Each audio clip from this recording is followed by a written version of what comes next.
चला प्रश्नांना समजून घेऊया। या मालिकेमध्ये आपलं सहर्ष स्वागत आहे। गड ब मुख्य परीक्षा 9 जुलै 2022 आणि प्रश्न क्रमांक 29। मराठीत कोणत्या प्रत्ययांना चरम प्रत्यय म्हणतात?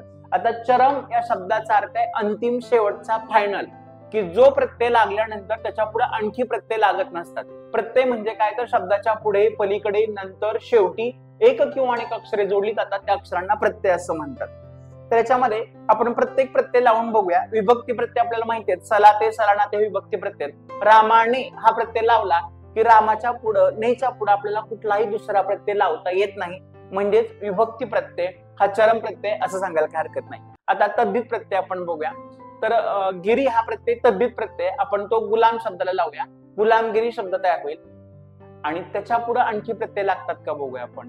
गुलामगिरीला, गुलामगिरीचा, गुलामगिरीने, गुलामगिरीत, याचा अर्थ आहे गिरी प्रत्ययाच्या पुढे आणखी प्रत्यय लागतात आणि गिरी हा प्रत्यय तद्धित आहे, याचा अर्थ तद्धित प्रत्यय हे चरम प्रत्यय नाहीत।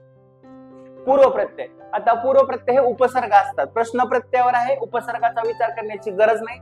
उपसर्गांना दुसरं नाव पूर्व प्रत्यय असं आहे, त्यामुळं क पण चूक आहे। आता ड, आख्यात प्रत्यय, मूळ धातूला क्रियापद बनवण्यासाठी जे प्रत्यय लागतात त्यांना आख्यात प्रत्यय असं म्हणतात। जसं रामाने आंबा खाल्ला, खायाला तुला ला प्रत्यय लागलेला आहे, आता त्याच्या पुढे आणखी प्रत्यय आपल्याला लावता येणार नाही।